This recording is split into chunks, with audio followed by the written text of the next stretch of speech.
Dragon Ball GT versus Dragon Ball Super. Which is a better series? Okay, so a little bit of context first for those of you here that are new. Ever since I started this channel way back in 2015, I've had something of a running joke where I bleep out the GT in Dragon Ball G.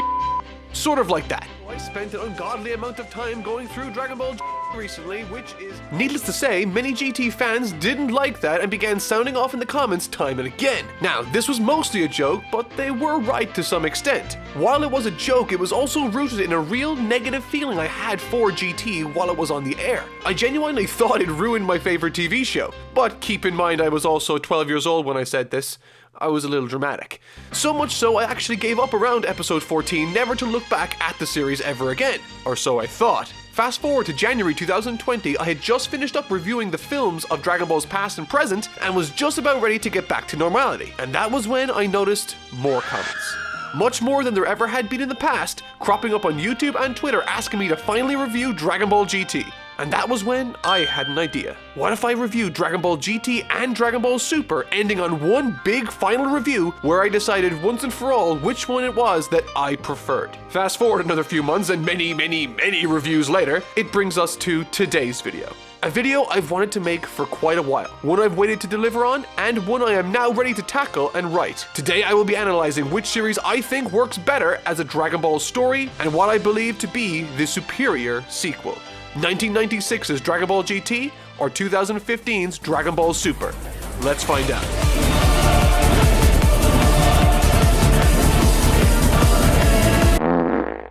Okay, so first off, right from the top, I want to say that what I love and like about Dragon Ball will obviously inform the decisions made at the end and throughout this video. Therefore, if the things you like about Dragon Ball are different to mine, chances are you will disagree in some shape or form with this video's conclusion. And that is totally okay. With that said, I will try to not make blanket meaningless statements. Any decision I do come to or claim I make, I will try to explain my answer and back up my thinking with examples and reasoning as best I can. And so, let's start with our first question. Which series had the better start? I think it should go without saying that this section could very easily be retitled to which one had the least bad first arc. But let's take a closer look first. Dragon Ball Super's first arc absolutely had its upsides. I thought it did a decent job in establishing the key characters Goku, Vegeta, Whis, and Beerus as they go about their lives and eventually come into conflict with each other. Additionally, there's at times some decent humor in the arc, and on top of all of that, the fight with Beerus in certain episodes felt distinctly more fun and enjoyable to me when compared to the movie and manga's interpretations, delving deeper and exploring more into the dynamic of Goku and Beerus. However, that's part of this arc's largest issue.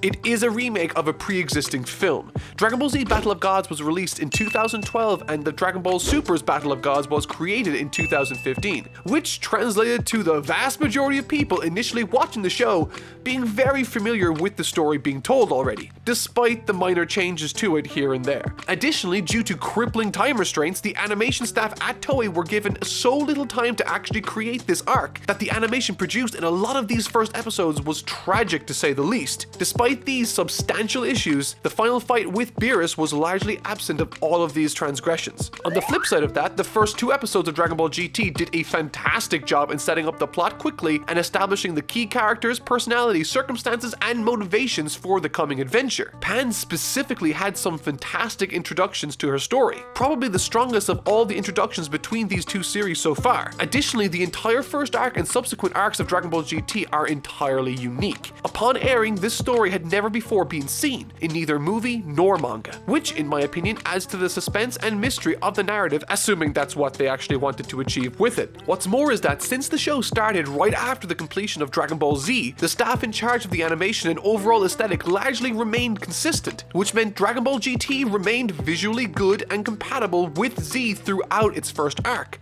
However, with that said, I really didn't like Dragon Ball GT's first arc. And what I mean by that is, I hated Dragon Ball GT's first arc with a passion that burns hotter than 8 billion suns. At no point did it even come close to something I could even pretend I was interested in. The first arc of Dragon Ball GT might have even been my least favorite anything I've ever watched in Dragon Ball, except for Had it not been for that one episode towards the end of the arc that centered around Giru or Gil and Pan in the desert, I don't know what I would have done. But I did actually like that one episode, probably because it wasn't connected to the story of the show's first arc in any way whatsoever. I know I did mention earlier that something that could have stood in its favor was that it was telling a unique story, and that is true, but I would rather watch a bad retelling of an average story over watching a confused telling of what is to me a terrible story. Thankfully though, things pick up and change rather radically at this point in GT, but it's too little too late. The visuals look good for GT, the first 2 episodes did a lot right, but these aspects aren't enough to save it from what is to me an uncompromisingly boring first arc. And so I gotta give Super the better opening to the story. Despite it not being anything new and the visuals a lot of the time melting before my eyes, it never was quite as boring as GT's first, and the instances of enjoyment I found within Super's first arc far outnumber that of GT's first for me. Which has better action? I deliberated over this particular section for quite a while, not because the answer wasn't obvious to me, but because I wanted to make sure I was covering all my bases. The quality of a particular show's action, especially a 2D animated series' action, leans heavily on the quality of its animation and overall direction. The direction includes things like storyboarding and overall composition of shots. It may not seem too important to some of you, but shot composition is the difference between making a fight look boring or thrilling. Shot composition and editing specifically is what makes editors like Edgar Wright as successful as they are, and what makes animated sequences like those from Naotoshi Shida look as incredible as they do. Yes, it looks cool, but have you ever thought about what makes it look cool? It's the overly exaggerated angles, massive expressions, and timing of the sequences, knowing when to make a close-up and when to swoop to a medium and long shot, all the while keeping in mind the context of the scene and integrity of the characters. There's tons to consider when talking about the visuals of an action scene, and even that's ignoring the narrative element of an action scene, which to me is one of the most important components in making them compelling. Dragon Ball GT, as I mentioned earlier, is easily the more visually consistent out of the two, and Dragon Ball Super really felt like it was barely treading water in that department for the first 40% of the series. I draw attention to all of these variables because I want you all to know that coming to this decision wasn't something I didn't think about long and hard over. But I have come to a decision. Dragon Ball Super for me, without reservation, has the better, more interesting action sequences. I say this not because I think the animation in Dragon Ball GT's action sequences were subpar, or that Dragon Ball GT didn't have some spectacular action sequences, but thinking back on my time watching the two series, not a single fight in the first arc of GT stands out to me. The Super 17 fight I personally found excessively bland and uninteresting, and I have similar feelings towards the majority of the Shadow Dragon saga. With that said, I did love a lot of the action provided by the Baby Saga. Goku's fight with General Rildo, Baby Gohan versus Vegeta, as well as some action scenes with Goten, were really interesting to me. But even then I didn't really enjoy the final battle with Baby, as again it all looked very safe, and for the most part fighting a giant monkey gets really stale very fast. Additionally, there wasn't too much interesting in the way of animation, visual direction, or even narrative direction. The most memorable shot to me from the entire series, however, has to be the Spirit Bomb at the very end. The color employed and how it's drawn just feels so satisfying to look at, and it's literally the only instance from GT I have in my spare time decided to look up for fun. Keeping all of that in mind, when I think about Dragon Ball Super, I can think of a number of compelling action moments.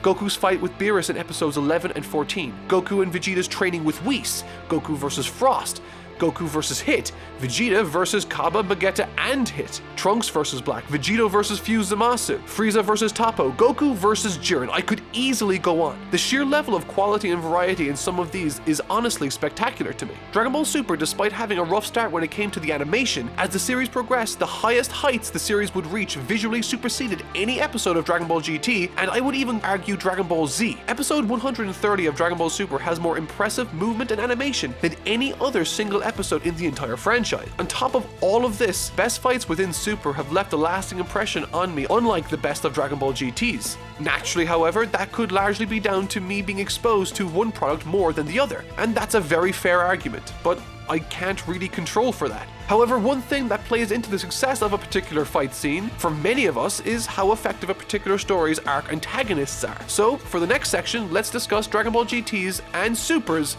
villains and antagonists. Which series were better? Unlike the previous section, I thought this one was going to be a cakewalk for Dragon Ball Super. But after going back over the series, while there are more antagonists I enjoyed than GT in Super, I think GT has a very good argument for having the best antagonist when looking at the two series side by side. While I really didn't like Super 17 and didn't enjoy the Shadow Dragons and well, lewd makes me want to eat my own face, Baby is very much a fantastic diamond amidst a sea of rough patches. But what's more is that when taking stock of the antagonists within Dragon Ball Super, there really was only one name that came up to challenge Baby for me. Not Hit, not Frieza, and definitely not Jiren, Goku Black. And while I could easily choose to include Zamasu in this equation with Goku Black, I've said in the past that Zamasu, I think, is distinctly different to Black in how he acts and talks a lot of the time, and so I've decided to go for the stronger character of the two in this instance. So, who's a better antagonist, Baby or Goku Black? Well, right off the bat, Baby is a really creative concept, and Goku Black, well,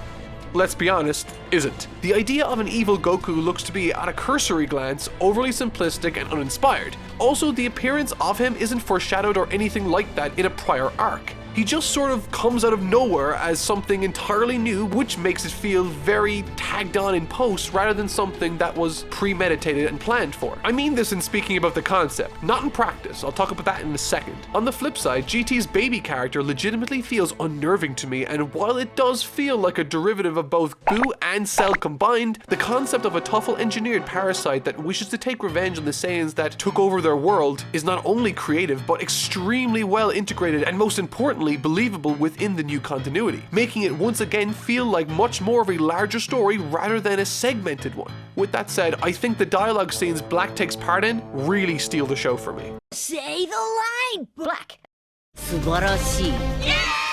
From his grand reveal all the way through him revealing more information about his origin through his tormenting of Trunks. He is definitely the character that possesses the more charisma of the two. Baby isn't bad, but he very much felt like all the most generic parts of a Dragon Ball Z villain when he spoke. So, taking that into consideration, it all depends on which one you feel carries the more weight. I'm honestly sort of undecided. Both have their ups and their downsides, but one thing I will say is that I very much disliked what Baby's final transformation turned out to be in GT, whereas in Super I very much thoroughly liked how few Zamasu turned out in all his oozy purple glory. In addition to all of this, both of these forms are fantastic for their visual storytelling and neither get the appreciation they deserve, so I'm gonna do that right now. The giant ape Baby becomes and the crazed monster Black and Zamasu become are perfect representations and physical manifestations of their negative arc spiraling out of control. In other words, these forms create instances where these antagonists become exactly what they hated. In the case of Goku Black, he becomes not a divine, beautiful, perfect entity, but a crazed, gruesome, ugly maniac bent on destroying life itself. And with Baby, he was designed to be the answer to the evil Saiyans that wrongly conquered their world, but ended up being exactly what he was designed to protect others from, a monstrous alien force that aims to crush a land that is not his own. I love this about both of these characters, and while I don't like aspects from both too, I think Goku Black's ultimate defeat when he's sliced by Trunks' sword looks more visually interesting than what GT did.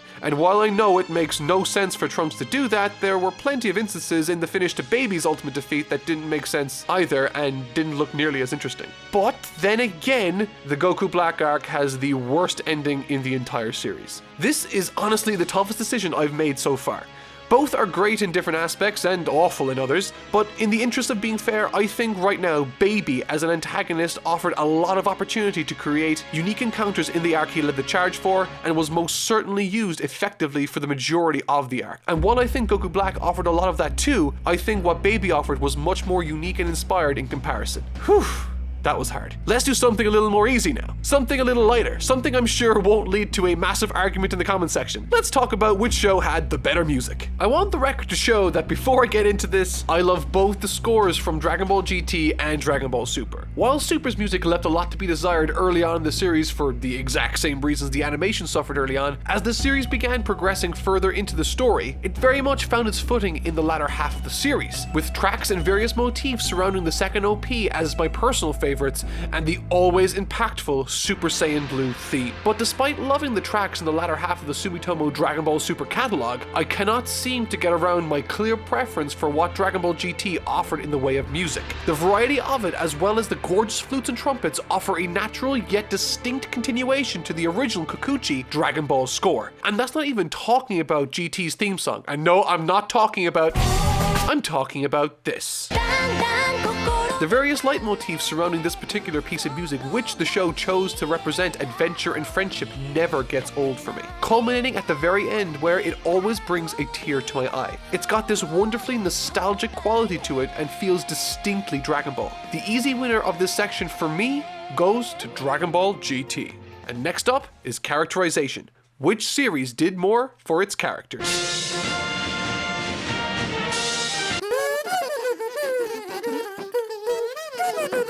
Dragon Ball GT actively didn't do a single thing with any of its characters in terms of character development. One obvious glaring candidate for a potential character arc recipients program was Pan. Pan is a tough, headstrong, but naive girl who was begging to develop into a more complete vision of the character that gains an appreciation for what it really takes to be a true hero of the earth, like her grandpa, and to earn the respect of her family and friends in the process. But nope, gotta throw all that out the window so that she can cause Goku problems in the story because nothing in the show could possibly fulfill that particular writing necessity for them. Oh wait, in place of Pan, Dragon Ball Super has Stupid Super Goku, where he will actively antagonize individuals that won't give him attention and will forget crucial parts of the game plan just to create artificial tension for a scene because the writers couldn't come up with anything a little more creative. I think it's safe to say that both have their own low points and disappointments in this particular section. But alas, I have to choose one. Dragon Ball GT introduces very few new characters. I suppose we are reintroduced in some way to individuals like Trunks and Goten, but really they both do very little in the story. In the case of Trunks, I found him to be pretty bland and only there essentially to drive Goku around the place and make tech magic happen. At least when Bulma did it, she was an active character with agency, whereas Trunks is very much a quiet, reserved, nothing character that reacts to things happening to him rather than him causing the plot to happen.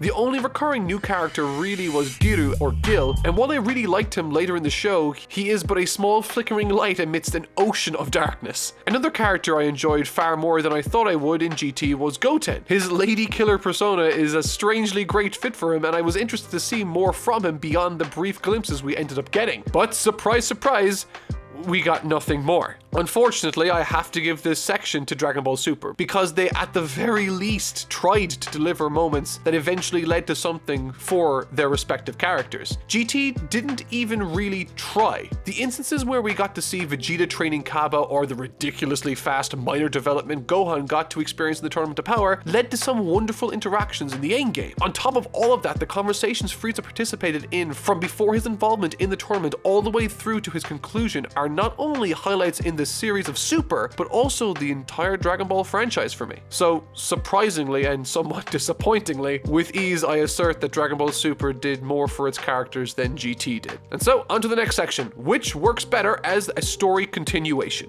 There's two ways of interpreting this question. Should I look at how the arcs of the given series informed and created the foundation for subsequent arcs? Or should I look at the difference in the story created for its meta-narrative as it progressed? But before I discuss that, I want to mention something that I'm sure will be brought up in the comment section. The fact that Dragon Ball Super had two arcs centered around tournaments will not be something I'll hold against the series. The original Dragon Ball TV show ran for 153 episodes, and 3 of the arcs were based around tournaments. And so I wanted to be clear that I'm not holding Dragon Ball Super to any special standard other than what I would hold the rest of the series to. Dragon Ball happens to have a long history of tournament arcs, and I enjoy all of them for one reason or another. But I digress. What do I think to be a better continuation of the story? Well, this is difficult.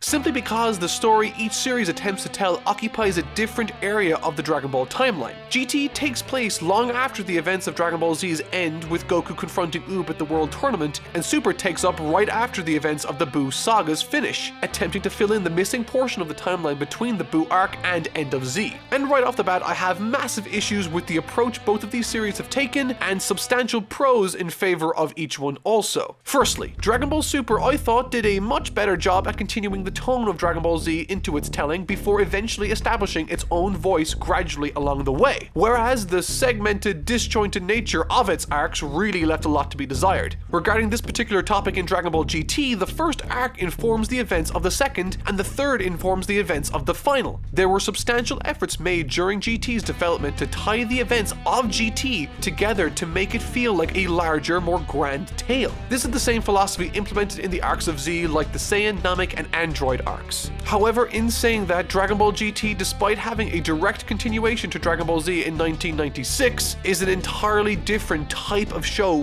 right off the bat. While yes, the original run of Dragon Ball is centered around adventure and somewhat episodic storytelling, it also wasn't burdened by having to follow up and continue off of anything else. And so while the Saiyan saga of Dragon Ball Z is distinctly different to the beginning of Dragon Ball, it wasn't a jarring shift in focus because they had spent 2 prior arcs dealing with subjects and circumstances that allowed the shift to feel far more natural. Nothing about going from the end of Z to GT felt natural for me personally, just an extremely jarring tonal shift. And so, despite me really disliking how Dragon Ball Super did far little in comparison to GT in tying their arcs together, I personally found Super to be a far less jarring experience when going from Z to Dragon Ball Super. And that brings us to the final segment. Which series delivered the better ending? This being the section I actually spent the most time on, as I sort of kept going back and forth, but in the end finally had to make a decision. Both of these intellectual properties have incredibly strong but very different approaches to how they conclude their respective series, and I love both of these final episodes, but for vastly different reasons. First off, I can hear some of you already claiming that Dragon Ball Super's ending isn't really a definitive one, and to that I say right now the series is over. Dragon Ball Z didn't have a definitive ending per se either, and so really having a definitive ending is entirely a unique thing to GT. Yet I would still claim that Z has an ending as I would Super. So